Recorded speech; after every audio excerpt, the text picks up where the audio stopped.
Okay, so what does it mean to have freedom in polygyny? Is there even such a thing as freedom as a wife who's in a polygynous marriage?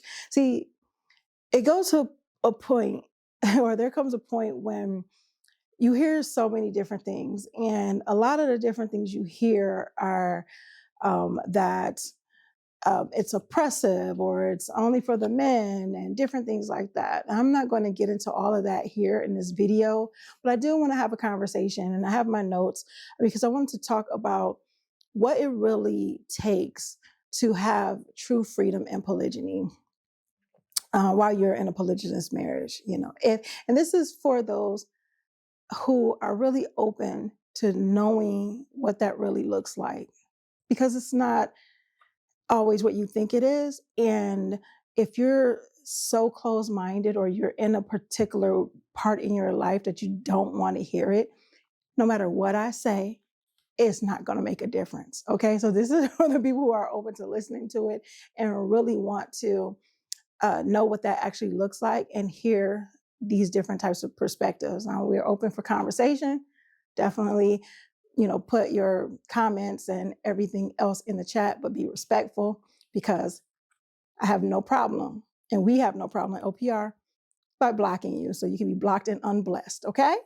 So let's get to it. Warning, what you're about to hear may challenge your beliefs, confront your excuses, and expose where your frame may be weak. Good, because comfort doesn't build leaders. Truth doesn't follow trends, and legacy was never meant for the crowd. Our content is made for men and women who value truth over trends, structure and substance over style, and legacy over likes. If that speaks to you, welcome to Outstanding Personal Relationships. I'm Coach Nadir. Let's get it. I'm Coach Nyla, one of the co-founders of Outstanding Personal Relationships, as well as co-author of the book, Let's Talk Polygamy Uncensored, that I co-wrote with my husband, Coach Nadir, and my co-wife, Coach Fatima.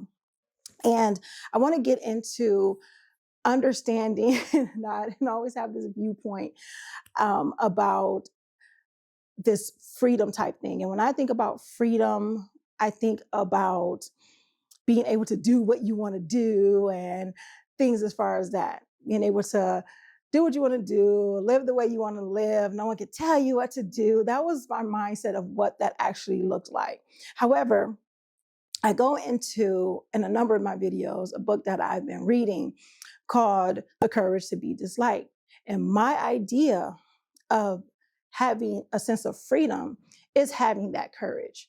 Not just the courage to be disliked, because you don't want to just be disliked by anybody, especially your husband or your people in your family, whether it's your co-wife or your bonus children or your children or anything like that. However, it goes more into understanding that people are going to be who they are, and we got to kind of understand that we are who we are and they are who they are. If that makes any sense, make sure you put that in the comments, like, yeah, that makes sense, or, explain a little bit more, which I'm going to do. So I want to give a few tips, several tips, probably about 6 in this video, of how you can garner a particular type of freedom, which I will say fulfillment in your marriage, especially in polygyny. As a wife, we have to understand that no matter how it came about, this is not going to be pretty for some people. That's not my job. Seriously, my job is not to make things sound beautiful and pretty and roll it out and wrap it up in a pretty little bow. It's pretty much putting the information out there. That's my task. My task is putting the information out there, trying to put out some information that may be able to help some of you. However, that's your task if you want to listen to it or not. It's your task if you want to say, you know what, it might make some sense. I'm going to try this. Or I don't like this, or I don't want to hear what she has to say. That's your task, not mine. So I understand that. That's one of the things that helped me gain freedom, not just in my marriage, but in my life. When I have to understand that people are going to believe and think and feel the way they feel, it is not my job. It is not my task to make them feel a particular way. That's later on down the list when I get into it. when I go into controlling others. Because whether we want to believe it or not, or look at it as that way or not, us trying to make a person feel the way that we want them to feel or do what we want them to do, or we're upset because we had this thought in our mind of what it should have looked like or how they should have responded. That's us trying to control how they operate. So first, let me get into what I had at the beginning. It's minding your marriage. That's one of the main things. And I say that over and over and over and over again, mind your marriage. What does that look like, Coach Nyla? What does mind your marriage look like? Because mind you, that's not what I was doing at first. And I was stressed out of my God-given mind. I was stressed out of my mind because I was too busy trying to appease other people that were not in my marriage. I was too busy trying to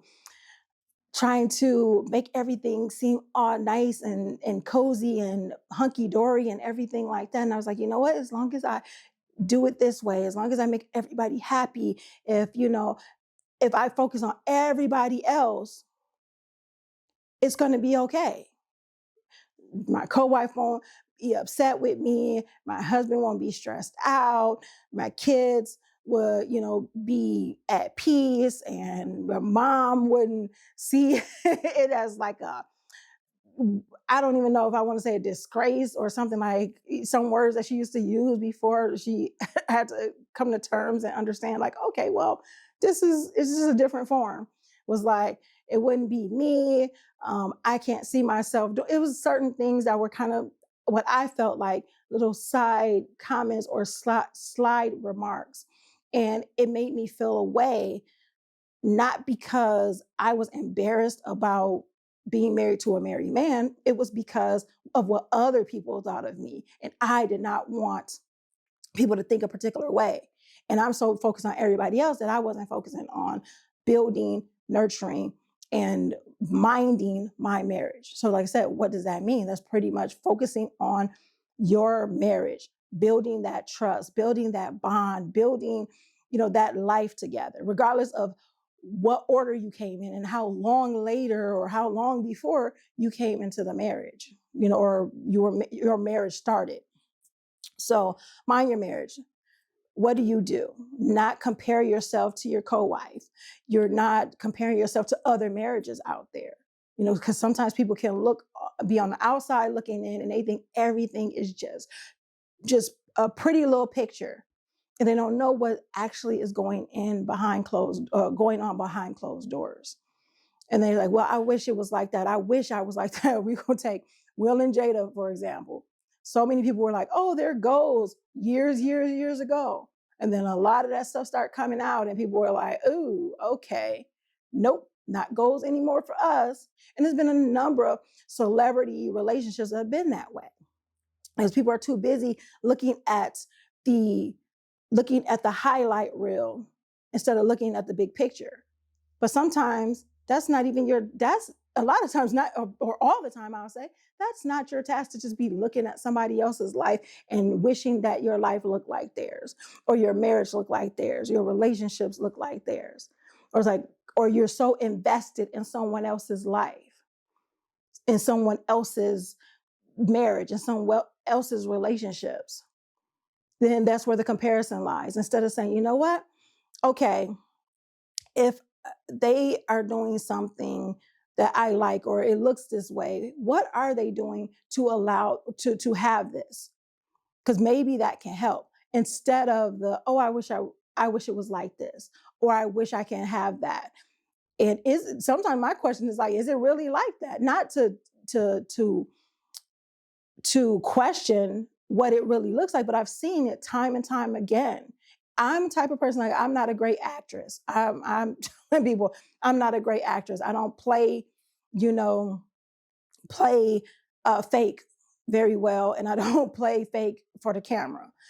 So sometimes people would say, they'll look at me and they get their little snippets and have their own ideas of what I may be thinking or may be feeling, and you'll see it in the comments and things. Like, you don't know what I'm going through. You don't know what I was going through during that day. And they could probably not be anything that had to do with anything that's going on right then and there. I could be trying to process what someone else is saying.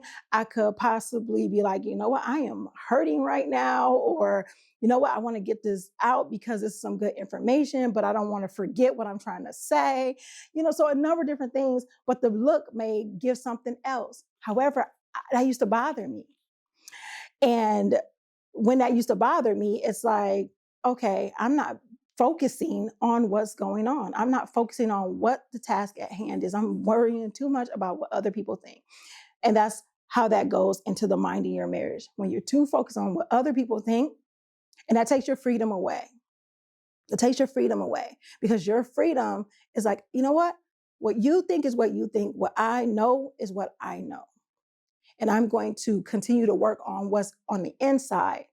And I don't need to broadcast every piece of good stuff or even every piece of bad stuff to get you to understand me, or to get you to like me, or to get you to understand my marriage, or to get you to like my marriage. So that's one, minding your marriage and mind your marriage. Make sure you are doing the things that you must do in order to enjoy and grow and connect in your marriage. Two, be courageous. Be courageous. That is one of the hardest things to do. And the reason why I say that, because those who are my people pleasers, they know. I'm that type of person where I want things to be, just really nice and calm. I love peace. I'm a peaceful person, and I enjoy having peace in my life. However, I learned that you cannot make people peaceful, and you cannot make people enjoy the peace that you want to enjoy either. Again, that goes into letting people be who they are, but understanding that, but being courageous to call it out if it's affecting your space, and to disconnect yourself from it if you need to. And sometimes that may get you into the point of being disliked. That may get to the point where people are looking at you in a particular way, and they have their own opinions about you. You cannot change a person's opinion about you. If they want to change their opinion, they're going to do it. If they want to have a particular opinion, they're going to want to have it. And you being so focused, I'm saying you as in general, being so focused on that is going to cause issues within you, is going to cause self-esteem issues, and is going to say, you know what, it takes that being courageous out, and it allows you to be a people pleaser, and it stresses you out in the long run. And it takes away your happiness. It takes away your fulfillment, because I'm going to take words from my dear aunt, who's no longer with us. She stated, you cannot make everybody happy. You cannot please everybody. So stop trying. It's up to them to be pleased, not you. So, but being courageous, being able to state that this is what it looks like.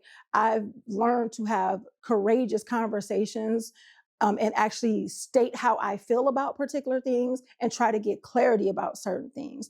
Those things are very important to me. Clarity is important.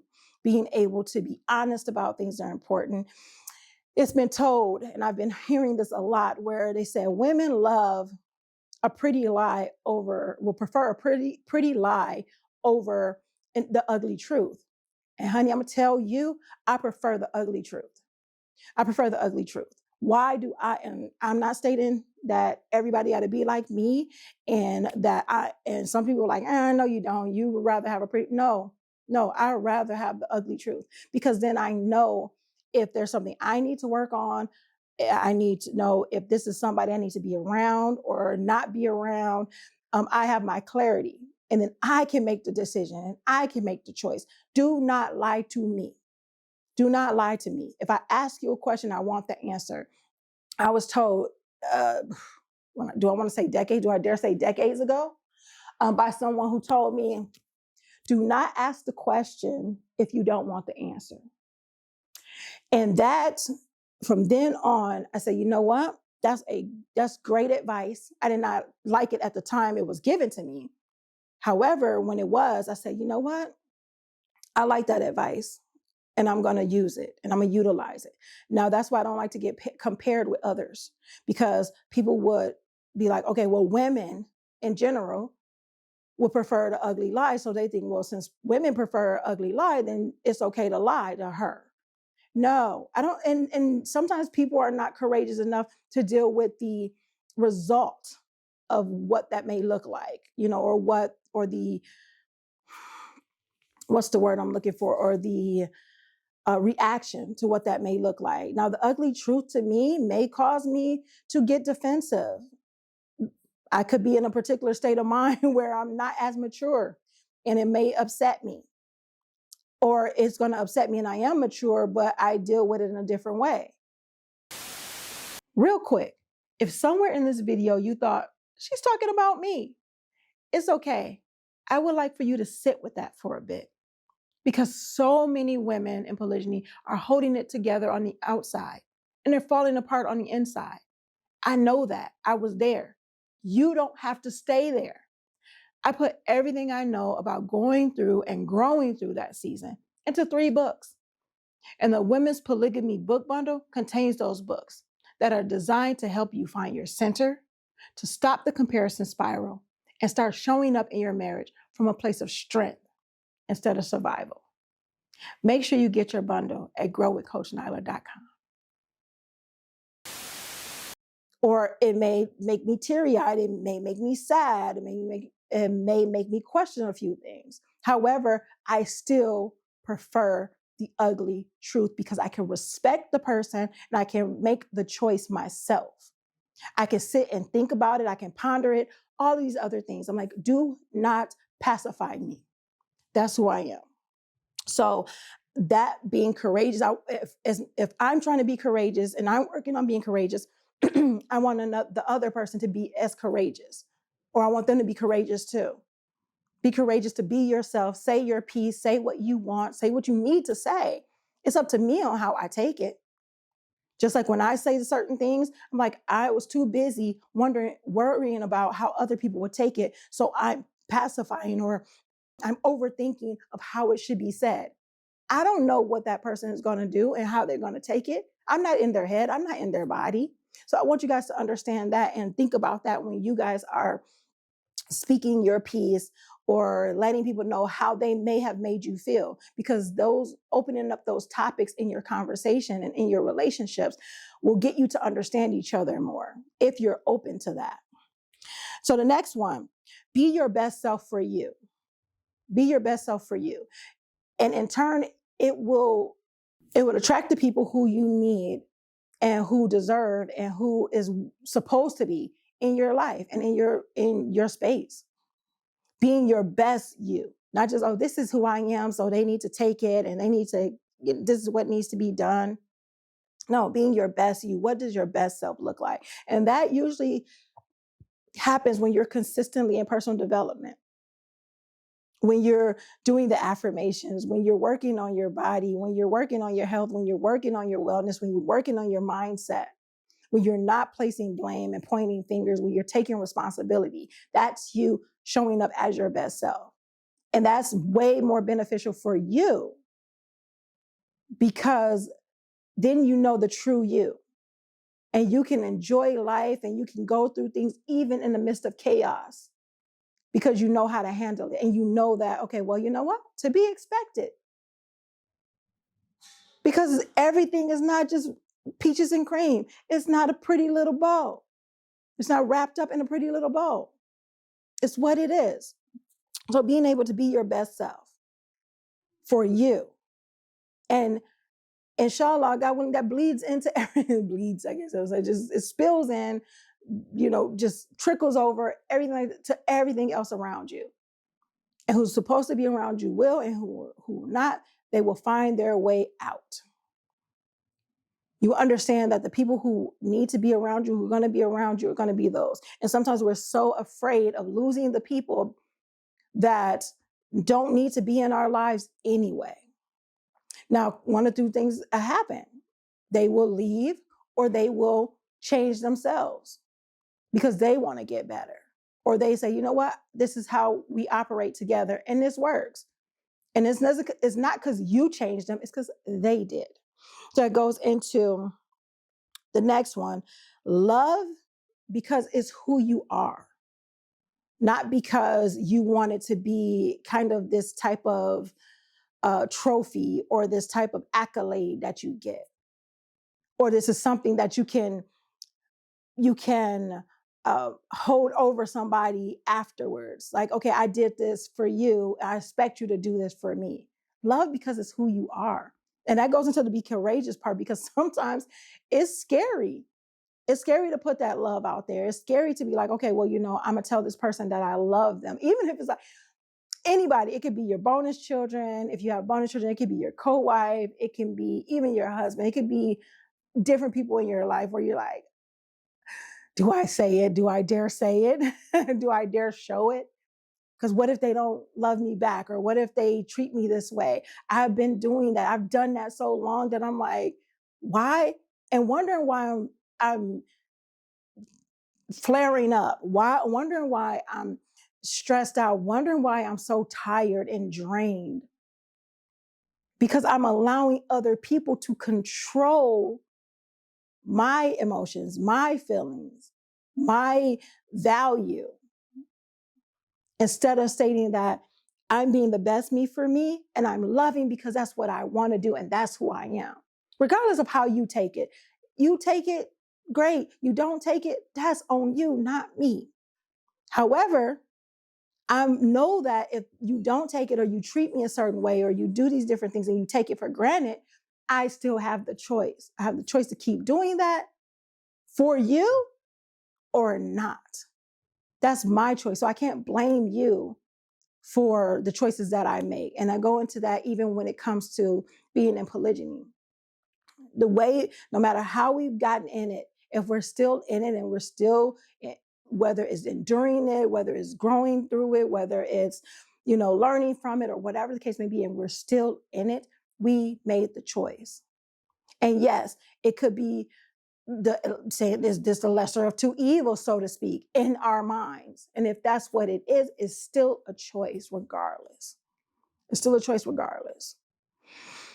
So how would you operate within that choice? Are you choosing to love because that's who you are? Or are you operating on, you know what? I'm doing this because this is what it would get me, because this is what it looks like on the outside, or I just don't want to deal with the stress or anything like that. So I'll show this thing. It's like, I'm not really in it. I don't really feel that way. But just so I don't have any issues or trouble or drama, this is what I'm going to do. I'm going to tell you that is the wrong mindset to have. Why? Because later on you will start to resent people, and you will resent them because that's the choice that you made. They're going to do whatever they're going to do, regardless of the choices you make. So if you're doing something in hopes that someone else is going to give you kudos or is going to do the same thing to you or anything like that, you're setting yourself up for failure. You're setting yourself up to be upset because they're not going to be able to do what you want them to do because they don't know how to do it the way you want them to do it. So that's the thing. And that goes into and segue into the next one, which is stop trying to control others. They're going to feel how they feel. They're going to do what they do. I don't care if you have an argument and your argument is valid and it's the point and you put out all the stops. And you say, this is what it is. And the facts come, and the fact is the facts cannot be denied. People are still going to feel how they feel and do what they do. We know that from this channel. I can give you the information. I can give you the facts. I can go and run down statistics and everything like that. And if you don't like what I'm saying, if you don't like my flower in my hair, if you don't like my twang in my voice, if you don't like anything about me, the timing of my marriage, anything, no matter what I say, it won't mean a dang on thing. And I had to understand that just period in life. And just an example, like even in marriage, if my husband is feeling a particular way about what I said, and I may have not, I say, you know what, that's not my intention. I did not mean it that way. But if he already thinks that this is what it is, until he decides that that's not what it is, now I can state my point. I can give him, different scenarios or the reason why or anything like that, to give him the information. Now, that doesn't stop me from giving him the information, because I want him to have enough information to get a clear understanding. However, no matter how much information I give him, if he chooses to feel how he feel, and it's a different way of what I think he should be feeling, he's not going to just feel the way I want him to feel because that's what I wanted him to do. He's going to do it because he want to do it. He chose to do it. Or he knows that, well, you know what? Let me just do it to avoid the drama or the stress or anything like that. And I don't like that type of energy or that feeling. So I believe that we have really good, communication. We have really good conversations, even when we may disagree on a certain thing, and we can actually come to terms, not even come into terms as to agree to disagree. Not that, like actually coming to terms and say, you know what, I see your side of it. Now, that's not the side that I take on it, but I see your side. And I know some people can say, well, that's still agree to disagree. It could be, but in my mind, the agreeing to disagree is like, you know what, I just don't want to have this conversation anymore. So we just gonna call it what it is. I don't agree, you don't agree, and let's keep it pushing. And sometimes that just festers a seed of disconnect. However, when you're seeking to understand and not control the person, you're saying, oh, wow, I see how you got that. However, this is what I got from it. It's like, oh, okay, I see how you got that. Wow, okay, two different ways. Two different ways. So it's still like a coming together. It's like, okay, we agreed that there's two different ways to this. This is what I think about it. This is what you think about it. And okay. And that's that. Instead of, oh, let's agree to disagree and and not even trying to understand where the person is coming from. I don't believe those are the same things. That's just me. So stop trying to control others, because it's going to stress you out. There's no freedom in that. There's no freedom in that. It's you being stressed out. And there's no fulfillment in it either. Last but not least, know that you don't know. Know that you don't know. You don't know what they're feeling. You don't know what they're thinking. You only know what you know. You only know a lot about you. So people say, well, I know you were thinking this. Do you really though? Or I know what you're thinking. Are you sure? Even if a person's like, yeah, you may have an idea, but you don't know what they're thinking, why they're thinking, what they're thinking, and what came to play, even if they told you.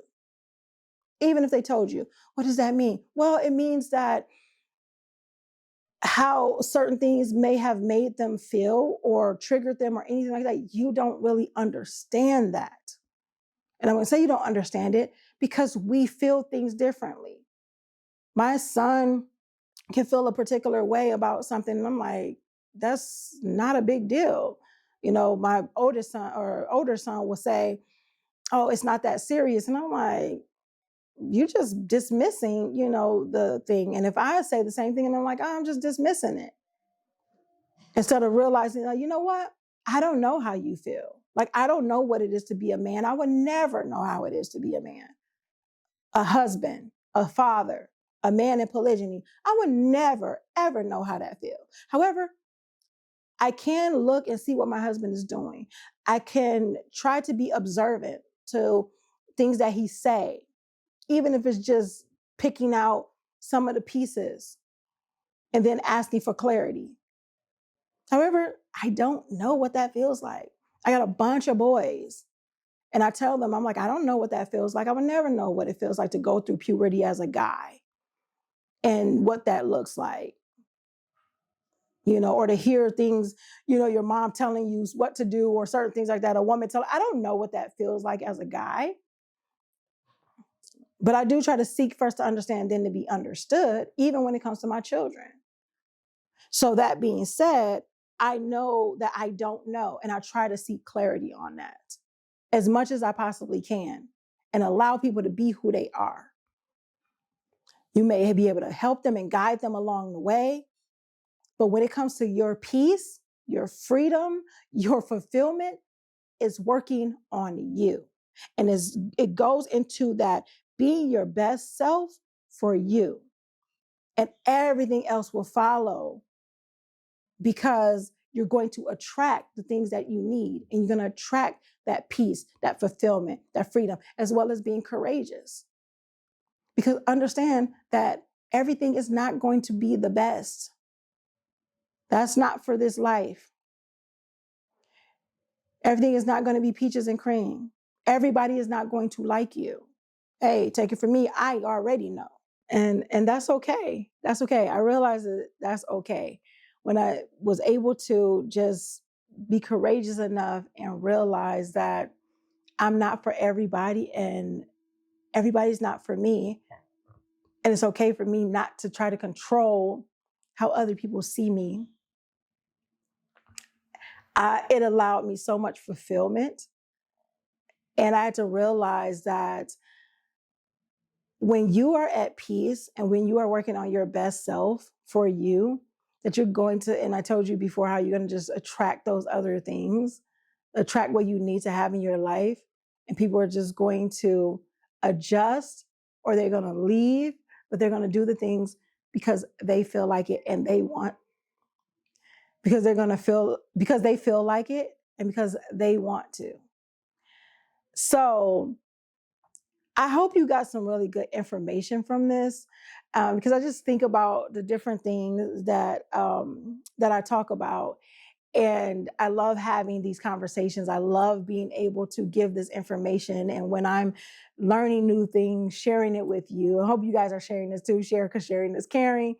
As well as like, comment, subscribe, help us with the algorithms, get this information to more people out there. And it's not just about polygyny. Of course, we talk about that because it doesn't get its fair airplay. It still doesn't get its fair airplay. And when I mean fair airplay, is that it's more negative news about it, or more negative information about it, or comments about it, than it is on how to do it in a proper fashion and what it may look like in practice. So share, because sharing is caring. I know a number of people say, you know what, even the things that you talk about, it works in monogamy too. Of course, it works in monogamy too. It works in any relationship for the most part, because we're talking about outstanding personal relationships, not just outstanding polygyny relationships.